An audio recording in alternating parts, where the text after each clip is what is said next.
నమస్కారం నమస్తే. Sir. Phone tapping వ్యవహారంలో మన టాలీవుడ్ నిర్మాత నవీన్ నిర్ణయని పేరు బయటకు రావడం జరిగింది సార్.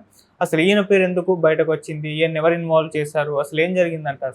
ఫోన్ ట్యాపింగ్ కేసులో అనేక కోణాలు బయటకు వస్తున్నాయి. ఫస్ట్ ఏంటంటే ఫోన్ ట్యాపింగ్ అనేది ప్రతిపక్ష నాయకుల మీద చేశారనేది ఫస్ట్ వచ్చిన విషయం. అవును. అంటే రేవంత్ రెడ్డి మీద కావచ్చు, ఉత్తమ్ కుమార్ రెడ్డి మీద కావచ్చు, బట్టి కావచ్చు, పొంగులేటి కావచ్చు, ఇలాగా ప్రతిపక్ష కాంగ్రెస్లో ఉన్న ఇంపార్టెంట్ నాయకులు, అట్లాగే బీజేపీలో ఉన్న ఇంపార్టెంట్ నాయకులు వీళ్ళ మీద నిఘా పెట్టారు అనేది ఫస్ట్ వచ్చింది. దాని తర్వాత ఏమొచ్చింది, బీఆర్ఎస్లో ఉన్న నాయకుల మీద కూడా పెట్టారు. ఎందుకంటే కేసీఆర్ ఎవరిని నమ్మడు కాబట్టి వాళ్ళ మీద అంతా కూడా పెట్టారనేది వచ్చింది. దాని తర్వాత సినిమా హీరోయిన్ల మీద కొంతమంది సినిమా వాళ్ళ మీద పెట్టారు.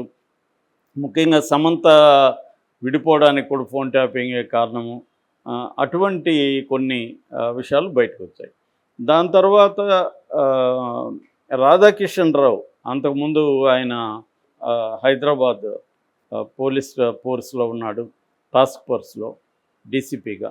సో ఆయన అరెస్ట్ అయినాక అనేక విషయాలు బయటకు వచ్చాయి. అవేంటంటే, ఒకటి, ప్రత్యర్థుల ఫండ్ ట్రాన్స్ఫర్స్, అంటే డబ్బులు ఒక దగ్గర నుంచి ఇంకొక దగ్గర తీసుకుపోయే దాని మీద ఎక్కబెట్టి ఆ డబ్బులను పట్టుకున్నారని.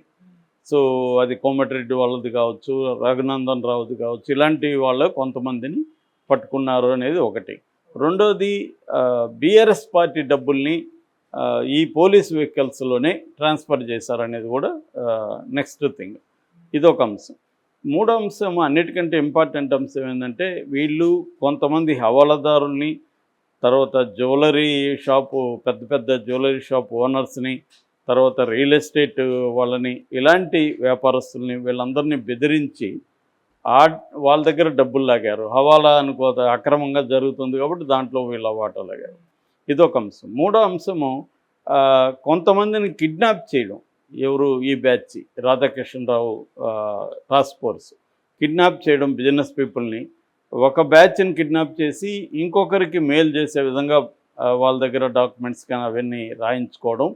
అది ల్యాండ్ విషయం కావచ్చు, లేకపోతే కంపెనీ సంబంధమైన విషయాలు కావచ్చు. ఇవన్నీ చేసి వీళ్ళు డబ్బులు వీళ్ళు లాగారు, కొంతమందికి మేలు జరిగే విధంగా బీఆర్ఎస్ ప్రభుత్వంలో చేశారు అన్న అంశాలు ఇప్పటివరకు మనకి బయటకు వచ్చాయన్నమాట.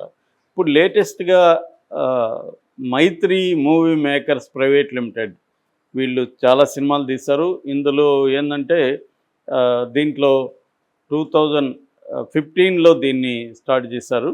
నవీన్ ఎర్నేని, యలమంచిలి రవిశంకర్, మోహన్ చెరుకురి, ఈ ముగ్గురు కలిసి దీన్ని స్టార్ట్ చేశారు. వీళ్ళల్లో మనకు తెలుసు నవీన్ ఎర్నేని వెరీ పాపులర్, ఆయన చాలాసార్లు కనిపిస్తుంటారు అన్నింటిలో. వీళ్ళు ఏంటంటే, శ్రీమంతుడు, జనతా గ్యారేజీ, రంగస్థలం, ఉప్పెన, పుష్పత రైజింగ్, సర్కార్ వారి పాట, వీరసింహారెడ్డి, వాల్తేరు వీరయ్య, ఉస్తాద్ భగత్ సింగ్, ఖుషి, ఇలాంటి సినిమాలన్నీ కూడా తీశారు. ఇప్పుడు పుష్ప రెండో భాగం తీస్తున్నారు. సో ఈయన ఇటు చిరంజీవి క్యాంప్కి ఫ్రెండ్ బాగా, ఇటు బాలకృష్ణ ఫ్రెండ్, పవన్ కళ్యాణ్కి ఫ్రెండ్, ఇటు మహేష్ బాబుకి, వీళ్ళందరికీ బాగా క్లోజు. సో ఈయన పేరు ఇప్పుడు సడన్గా వచ్చేసరికి ఒక్కసారిగా తెలుగు సినిమా ఇండస్ట్రీ షాక్ అయింది. మామూలుగా డ్రగ్స్ కేసులో తెలుగు సినిమా ఇండస్ట్రీలో అనేక మంది ఇన్వాల్వ్ అయ్యారు. ఇప్పుడు ఫోన్ ట్యాపింగ్లో కూడా ముందుగేమో హీరోయిన్ల విషయం వచ్చింది, ఇప్పుడేమో ప్రొడ్యూసర్ నవీన్ ఎర్నే అనే పేరు బయటకు వచ్చింది. ఈ కేసు ఏంటంటే, మళ్ళీ అగైన్ ఇది కూడా రాధాకిషన్ రావుకి లింకప్ అయిన కేసు. ఈ కేసులో జూబ్లీ హిల్స్లో మొన్న చెన్నుపాటి వేణుమాధవ్ అని ఒక వ్యాపారస్తుడు వచ్చి కేసు పెట్టాడు.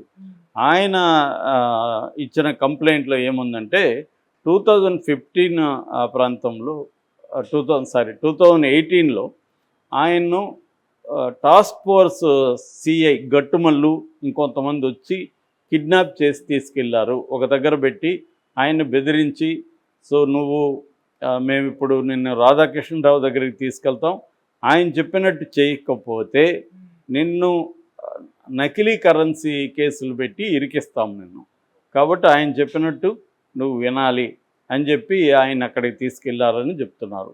రాధాకిషన్ రావు ఏం చేశాడంటే, కొన్ని డాక్యుమెంట్స్ ఇచ్చి, ఈ డాక్యుమెంట్స్ మీద సంతకాలు చేస్తే నేను వదిలేస్తానని చెప్పాడు. ఆ డాక్యుమెంట్స్ ఏంటంటే ఈయనకు ఒక యాక్చువల్గా ఒక కంపెనీ ఉంది, క్రియా హెల్త్ కేర్ అనే కంపెనీ. ఆ కంపెనీ బాగా డెవలప్ అయ్యి షేర్లు, అది పబ్లిక్ లిమిటెడ్ కంపెనీ, షేర్లు బాగా పెరుగుతున్నాయి. దాంతో దాని మీద కొంతమంది కన్నేశారు. ముఖ్యంగా దాంట్లో ఉండే డైరెక్టర్లు కొంతమంది కన్నేసి ఆ షేర్లను బలవంతంగా తమ వైపు లాక్కోవాలని ట్రై చేసి రాధాకృష్ణరావుతో ప్లాన్ చేసి కిడ్నాప్ చేయించి తీసుకెళ్లారు. సో రాధాకృష్ణరావు ఇప్పుడు చెన్నుపాటి వేణుమాధవ్తో చెప్పిన డీల్ ఏంటంటే, నువ్వు 100 crore వర్త్ ఉన్న షేర్లను ఇవి పేర్లకు చెప్పిన వాళ్ళకందరికీ రాసిచ్చాయి, ఇంతంత వాటాల్లో. రాసికపోతే మాత్రం నేను కేసులు పెట్టి జైలుకి పంపిస్తే నువ్వు బయటికి రావు అన్న ఒక ఇది చేసి రాయించుకున్నారని. అందులో కొంతమంది పేర్లు కూడా, గోల్డ్ ఫిష్ CEO కూడా ఉన్నాడు దీంట్లో. గోల్డ్ ఫిష్ అనే కంపెనీ CEO చంద్రశేఖర్ కూడా ఉన్నాడు. అట్లాగే ఫిలిం ప్రొడ్యూసర్ నవీన్ ఎర్నేన్ కూడా ఉన్నాడు. వీళ్ళందరికీ నేను రాసిచ్చాల్సి వచ్చింది ఈ రాధాకృష్ణరావు.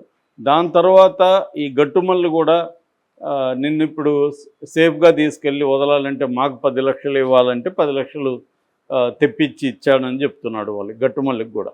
అంటే ఇది ఎంత ఘోరమైన విషయాలు జరిగాయి అనే దానికి మనం చూడొచ్చు దీంట్లో. అంటే చాలాసార్లు పోలీసులు ఇలాగే చేస్తున్నారు. అయితే ఇప్పుడు ఏంటంటే ప్రతిపక్షాలు కూడా ఈ విషయాల్ని ఎక్కువగా బయటికి తీసుకురావు. అదేంటంటే ప్రతిపక్షాలు రాజకీయంగా మాత్రమే స్పందిస్తారు తప్ప ఈ విషయాలు ప్రతిపక్షాలకు కూడా వెళ్తాయి లేవు అనేది డౌట్. ఎందుకంటే ఇప్పుడు ఫర్ ఎగ్జాంపుల్ ఈ వేణుమాధవ్ ఆయన ఎక్కడ కూడా బయట ఇప్పటివరకు చెప్పలే. ఇప్పుడు రాధాకృష్ణరావు మీద ఒక్కొక్కటే బయటకు వస్తున్నాయి ఇలాంటి కేసులు. అతను చూడడానికి ఏదో లెక్చరర్ లాగా అలాగా కనిపిస్తున్నాడు అమాయకంగా అద్దాలు పెట్టుకొని, కానీ చాలా భయంకరమైన క్రైమ్స్ ఆయన చేసినట్టుగా ఇక్కడ ఆరోపణలు అయితే వస్తున్నాయి. మరి అవన్నీ నిజంగానే నిగ్గు తేలుస్తారా? బీజేపీ లక్ష్మణ్ చెప్పినట్టు ఇతను రేవంత్ రెడ్డి లీక్ వీరుడిగానే ఉండిపోతాడా లేదా గ్రీక్ వీరుడిగా అవుతాడా అనేది మాత్రం వెరీ ఇంపార్టెంట్. ఎందుకంటే ఇలాంటివి చాలా చూసాం మనం, కుంభకోణాలు. అవన్నీ ఊరికే బెదిరింపు కుంభకోణాలే. దీంట్లో కూడా ఇప్పుడు కేటీఆర్ కూడా ఏం ఆరోపిస్తున్నాడంటే, కాంగ్రెస్ అనేక రాష్ట్రాల్లో కాంగ్రెస్ ఫండ్ ప్రాబ్లం ఉంది. సో ఆ ఫండ్ అంతా కూడా ఇప్పుడు రేవంత్ రెడ్డి చూసుకుంటున్నాడు. ఈ ఫండ్ రేవంత్ రెడ్డి ఆర్గనైజ్ చేసి కనీసం ఒక 2,000 కోట్లు కాంగ్రెస్ పార్టీకి ఇవ్వాలి. ఇస్తే ఈయన స్థానం ఇక్కడ సుస్థిరం అవుతుంది.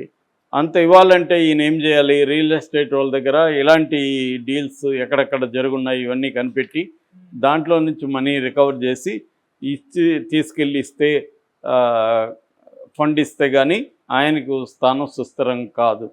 ఇక కాంగ్రెస్ పరిస్థితి చూస్తే, కాంగ్రెస్ ప్రధానంగా ఇప్పుడుకి ఒక తెలంగాణలో ఒక కర్ణాటకలో మాత్రమే వాళ్ళ గవర్నమెంట్స్ ఉన్నాయి. హిమాచల్ ప్రదేశ్లో కూడా ఎన్నికలు జరుగుతున్నాయి కాంగ్రెస్ పార్టీకి. సో ఫండ్స్ ఎలక్షన్ టైంలో ఫ్లో ఆగిపోతుంది కాంగ్రెస్ పార్టీకి. అందుకని ఫండ్స్ కావాలి. ఫండ్స్ కావాలన్నప్పుడు తమ రాష్ట్రాల్లో నుంచే ఫండ్ తీసుకోవాలి కదా. తమ రాష్ట్రాల్లో తీసుకోవాలా, తమ రాష్ట్రాల్లో ప్రభుత్వాలు ఎవరికైతే మేలు, ఏ ఇండస్ట్రియలిస్టులకైతే మేలు జరిగాయో వాళ్ళ నుంచే ఫండ్ తీసుకోవాల్సిన పరిస్థితి కాంగ్రెస్ పార్టీకి ఉంది. ఆ రకంగా రేవంత్ రెడ్డి దీన్ని ఫోన్ ట్యాపింగ్ కేసును కూడా తమ ఫండ్ ఆర్గనైజ్ చేయడం కోసమే ఉపయోగించుకుంటున్నాడు అనేది కేటీఆర్ ఆరోపిస్తున్నాడు. అది నిజమా కాదో తెలియదు, కానీ మనకు పాజిబుల్ అయితే పాజిబుల్. ఎందుకంటే ఆ ఛాన్సెస్ అయితే ఉన్నాయి. సో ఏదేమైనా కొత్తగా ఇప్పుడు మన చిరంజీవితో, బాలకృష్ణతో, పవన్ కళ్యాణ్తో, మహేష్ బాబుతో పనిచేసిన ప్రొడ్యూసర్ నవీన్ ఎర్నేని పేరు రావడం మాత్రం కొద్దిగా విచిత్రంగా ఉంది. ఆయన కూడా ఇలాంటివి చేస్తున్నాడా? అందుకే అగ్రెసివ్గా సినిమాలు తీయగలుగుతున్నాడా? ఈ మధ్య డిస్ట్రిబ్యూటర్గా కూడా మారాడు. సో ఇదైతే సంచలనంగానే ఉంది.